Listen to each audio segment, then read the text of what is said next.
Next ചുക്കത്തിയത് നമ്മളിപ്പോൾ ഒരു പുതിയ നിയമം ഉണ്ടാക്കുന്നതിനെ കുറിച്ച് പറയുകയാണ്. അതായത് ഒരു മാസത്തോളം ഒരു രാഷ്ട്രീയക്കാരനെ ഒരു കേസിൽ ശിക്ഷിക്കുക, അതായത് ആലാവലിക്കൊന്നും പോണ്ട, ശിക്ഷിക്കേണ്ട, അയാൾക്കെതിരെ കുറ്റം തെളിയിക്കേണ്ട, അപ്പീലിൻ്റെ നിന്നല്ല പറഞ്ഞത്, ജസ്റ്റ് ഏറ്റവും ബേസിക് കോടതിയിൽ കുറ്റം തെളിയിക്കേണ്ടതൊന്നും വേണ്ട, ജസ്റ്റ് ഒരു 30 ദിവസം റിമാൻഡിലിട്ടാൽ അയാളുടെ മുഖ്യമന്ത്രി സ്ഥാനോ പ്രധാനമന്ത്രി സ്ഥാനോ ഏത് മന്ത്രിസ്ഥാനാണെങ്കിലും അത് പോകും. അയാൾ ജനപ്രതിനിധിയായിട്ട് നിലകൊള്ളുന്നുണ്ടാവും, പക്ഷേ അധികാര സ്ഥാനങ്ങളിൽ നിന്ന് അയാൾ തെറിക്കും എന്നുള്ളതാണ്.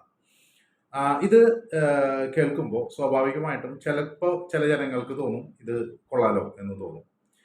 ചില ആൾക്കാർക്ക് തോന്നും അയ്യോ ഇതിങ്ങനെ വന്നു കഴിഞ്ഞാൽ ഭയങ്കര പ്രശ്നമാണല്ലോ എന്ന് തോന്നും.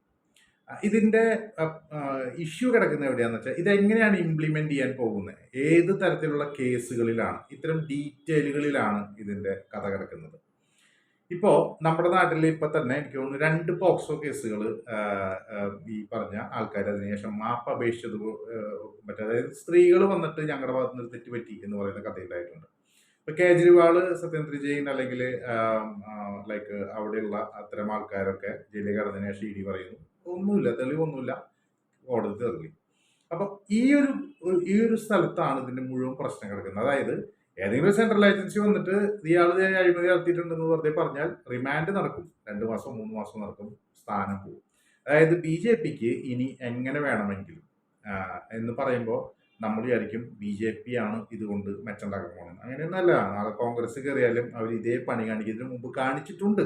ഈ EDയും CBI അടക്കമുള്ള എല്ലാ ആൾക്കാരെയും ഇവർക്ക് എതിരായിട്ട് നിൽക്കുന്ന ആൾക്കാരെ മുഴുവൻ വളച്ചു കുപ്പിയിലാക്കാൻ വേണ്ടി ഇതേ കുതിര കച്ചവടത്തിന് വേണ്ടി ഉപയോഗിച്ച ആൾക്കാരാണ്. പക്ഷെ എന്താ വെച്ചാൽ നമുക്ക് വൺ സൈഡേ ഉള്ളൂല്ലോ, നമുക്ക് BJP മാത്രമല്ലേ കുറ്റം പറയാൻ പാടുള്ളൂ.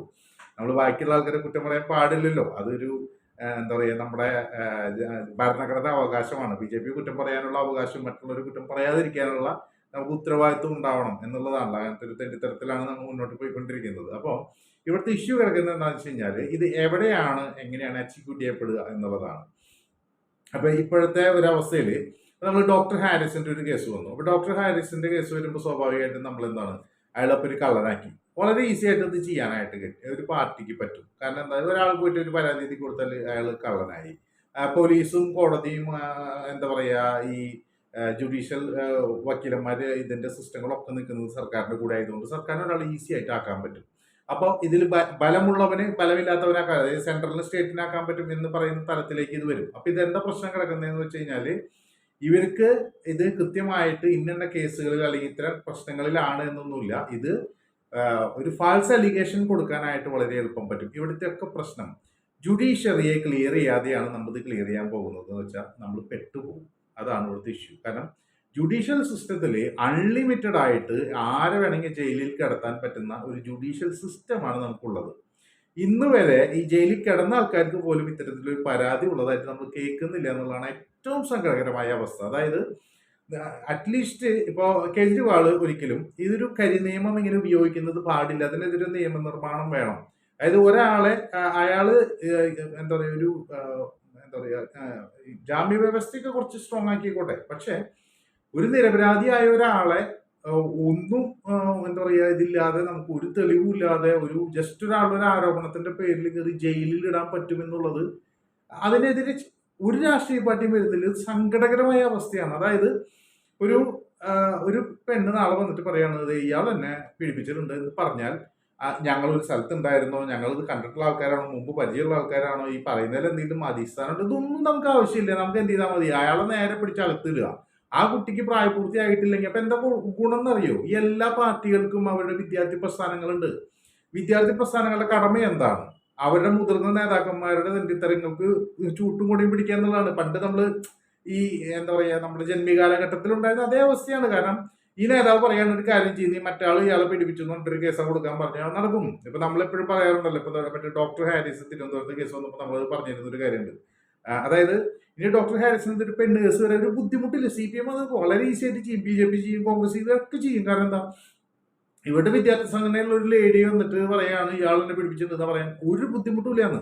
ഇത് പറയാനായിട്ടുള്ള ഉളുപ്പ് ഇവർക്കും ഇല്ല, അല്ലെങ്കിൽ ഇത് ഒരു തെറ്റല്ലേ എന്ന് ചിന്തിക്കാനായിട്ട് ആ കുട്ടികൾക്ക് സ്വയബുദ്ധിയും ഇല്ല. ഇവര് നേതാവ് പറഞ്ഞാൽ തുള്ളി കയറുക, അങ്ങനെ പറയാ. പിന്നെ അത് കഴിഞ്ഞിട്ട് ചില ആൾക്കാർ മാത്രമാണ് ഇതിൻ്റെ ഉള്ളിൽ എനിക്ക് കുറ്റബോധമുണ്ട്, മനസാക്ഷി കുത്തുണ്ട് എന്ന് പറഞ്ഞ് ഫ്യൂച്ചറിൽ വരിക. അപ്പോഴും ഇത് വന്നു കഴിയുമ്പോൾ എന്താ വെച്ചാൽ ഇയാള് ഏതാണ്ട് കയ്യിൽ നിന്ന് പോയിട്ടുണ്ടാവും. അതുകൊണ്ട് ജയിലിലൊക്കെ കിടന്ന് ഇയാള് നാട്ടിൽ മുഴുവൻ അപമാനിതനായി, കുടുംബം പോയി, ബിസിനസ്സോ അല്ലെങ്കിൽ ജോലിയോ ഒക്കെ പോയതിനു ശേഷം മറ്റേ പെണ്ണ് വന്നിട്ട് മാപ്പ് പറയും. അപ്പൊ ഒരു കണ്ണീരൊലിപ്പിച്ച് കഴിയുമ്പോൾ സ്വാഭാവികമായിട്ടും ഇയാള് ഓക്കെ ഞാനൊരു 15 കൊല്ലം ജയിലിലേക്ക് കിടന്നതല്ലേ, എന്നാലും കുഴപ്പമില്ല പോട്ടെ, ആ കുട്ടി കരഞ്ഞു പറഞ്ഞല്ലേ, അത് കാരണം കൊണ്ട് ഞാനത് വിട്ട് കളയാന്ന് പറയാന്നല്ലാതെ തിരിച്ചൊരു കേസ് എടുക്കണമെന്ന് ഒരു കോടതിയും നിഷ്കർഷിക്കുന്നില്ല, ഒരു നിയമ സംവിധാനം നിഷ്കർഷിക്കുന്നില്ല, ഒരു ഭരണഘടനയും പറയുന്നില്ല. ഇവിടെയാണ് ഇതിന്റെ, അതായത് ഒരാൾ മറ്റൊരാളെ ജയിലിൽ ഒരു ഫാൾസ് അക്യൂസേഷന്റെ പേരിൽ ഇട്ടാൽ ആ ഇടുന്ന ആളെ പോലും തൊടാനായിട്ട് നമ്മളുടെ ജുഡീഷ്യൽ സംവിധാനങ്ങൾക്ക് സ്വയം ഒട്ട താല്പര്യമില്ല. കാരണം എന്താ, അത് പോട്ടേങ്ങട് എന്താ, ഇയാൾ വെറുതെ ഒരു 10 കൊല്ലം ജയിലിൽ കിടന്നാലേ ഉള്ളൂ, അതിനിപ്പോ എന്തിനാണ് ഇത് കേസും കൂട്ടൊക്കെ ആക്കണേ? സ്വാഭാവികമായിട്ടും കൂടുതൽ ആൾക്കാർ വന്ന് കള്ളപ്പരാതി കൊടുക്കും എന്നുള്ളതാണ്. ഇപ്പൊ നമ്മൾ മറ്റേ ഒരു നടി എന്നിട്ട് മുനീറോ, മിന്നു മുനീറോ, ആ ഒരു കേസ് ഇതേപോലെ ഒരു വന്നാണല്ലോ, മിന്നു മുനീർ. അവരിപ്പോ എന്തോ പെൺകുട്ടികളെ മറ്റേ ഹ്യൂമൻ ട്രാഫിക്കിങ്ങിന്റെ പേരും പറഞ്ഞിട്ട് ഇപ്പൊ അവരെ തമിഴ്നാട് പോലീസ് അറസ്റ്റ് ചെയ്തിട്ടുണ്ട്.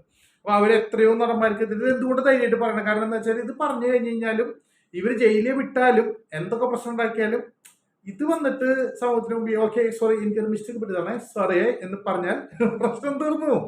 ഇത്രയും ലളിതമായിട്ട് അങ്ങനെ ഒരു രാജ്യത്ത് നീതിബോധമില്ലാത്ത നീതി നിർവഹണ സംവിധാനമുള്ള ഒരു രാജ്യത്ത് ജുഡീഷ്യൽ സിസ്റ്റം ചാക്കുകെട്ടിൽ കാശ് കൊടുത്താൽ എങ്ങനെ വേണമെങ്കിൽ വളയും എന്നുള്ളൊരു രാജ്യത്ത് ഈ നിയമം ഇംപ്ലിമെന്റ് ചെയ്താൽ നമുക്കത് വലിയ ദോഷങ്ങൾ ചെയ്യും. ഇവിടെയാണ് ആ പ്രശ്നം ഇരിക്കുന്നത്. അതായത് സോൾവ് ചെയ്യേണ്ട പ്രശ്നങ്ങൾ അതിന് മുമ്പുണ്ട്, അതൊന്നും നമ്മൾ സോൾവ് ചെയ്യുന്നില്ല.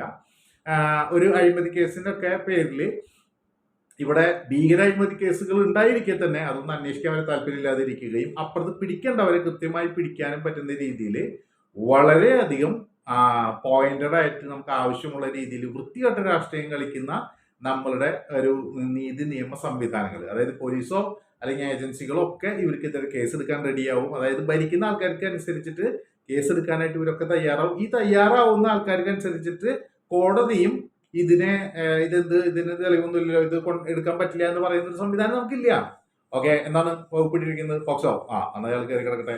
ആ പെൺകുട്ടിയെ നമ്മൾ ഇപ്പോ കാണിക്കാൻ പറ്റില്ല, അങ്ങനെ ആക്ച്വലി പെൺകുട്ടി ഇല്ല എന്ന് വെച്ചാൽ പോലും ഒരു കേസിൽ ഇങ്ങനെ ഒരു പെൺകുട്ടി ഉണ്ട് എന്ന് പറഞ്ഞാൽ പോലും പോക്സോ കേസിൽ നമുക്ക് ജാമ്യം കിട്ടില്ല. അപ്പൊ ഇയാളെ 1 മാസം ഇടാനായിട്ട് വളരെ എളുപ്പം പറ്റും. കാരണം 90 ദിവസം ഒക്കെ കഴിയുമ്പോഴേക്കാണ് ചാർജ് ഷീറ്റ് കൊടുക്കുന്നത്. അപ്പൊ അതുവരെ ഈ കേസിലൊന്നും യാതൊരു പ്രതീക്ഷയും വേണ്ട. അപ്പൊ ആ സമയത്ത് ഇവർ പറയാണ് ഇയാൾ എന്തിനെ പരാതിയാണ് എന്ന് പറഞ്ഞാൽ മറ്റേ പെൺകുട്ടിക്കെതിരെ സ്വയമൊട്ട കേസൊന്നും വരാത്തത് കൊണ്ട് അത് കണ്ടില്ല എന്നടിക്കും.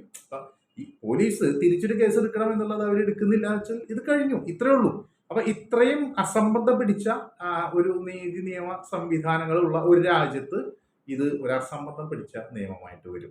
അവിടെയാണ് പ്രശ്നം. ആ നിയമം നല്ലതാണ്, അതായത് ഇങ്ങനെ ഒരു ജനപ്രതിനിധി ആയിട്ടുള്ള ആള് ഒരു പൊസിഷനിലേക്ക് വന്നിരിക്കുന്ന ആള് ജയിലിൽ കിടക്കേണ്ട ഒരു കുറ്റം ചെയ്തിട്ടുണ്ടെങ്കിൽ അയാൾ അയോഗ്യനാവുന്നു എന്ന് പറയുമ്പോൾ വിജിലന്റ് ആവാനാണെങ്കിൽ ഇത് അങ്ങനെയല്ല. ഇത് നല്ല അന്തസ്സായിട്ട് പണി കൊടുക്കാൻ ഉപയോഗിക്കാൻ പറ്റുന്ന എല്ലാ പരിപാടി എല്ലാ പാർട്ടിയിലും ഉണ്ട്. നമ്മളിപ്പോ മറ്റേ കള്ളവോട്ടിന്റെ കഥ പറഞ്ഞ പോലെ മറ്റേ ഇതാണ്, കോൺഗ്രസ് കള്ളവോട്ടിനെതിരെ സംസാരിക്കുന്നു, CPM സംസാരിക്കുന്നു. വാവ്, അപ്പൊ നമ്മളിങ്ങനെ ഇത്ര നാളുടെ കള്ളവോട്ട് ഇതൊക്കെ ഞാനായിരിക്കും എന്ന് പറയുന്ന ഒരു അവസ്ഥ ഉണ്ടാവുന്നത്. ഇതാണ് എന്റെ ഇവിടുത്തെ പ്രശ്നം. ഇതാണ്, അതായത് ഞങ്ങൾ ചെയ്തിരുന്നതാണ് നിങ്ങൾ കൂടുതൽ ചെയ്യുന്നു. BJPയെ കുറിച്ച് എനിക്ക് എപ്പോഴുള്ള അഭിപ്രായം അത് തന്നെയാണ്. അതായത് ഹിന്ദുത്വ സാധനങ്ങളൊക്കെ ഇങ്ങനെ പ്രീണിപ്പിച്ച് നിന്നിട്ടാണ് കോൺഗ്രസ് പല സ്ഥലങ്ങളിലും സവർണ സിസ്റ്റങ്ങളെയൊക്കെ ഇങ്ങനെ സൂചിപ്പിച്ച് നിർത്തിയിട്ടാണ് അവർ പല സ്ഥലങ്ങളിലും വോട്ട് പിടിച്ചിരുന്നത്.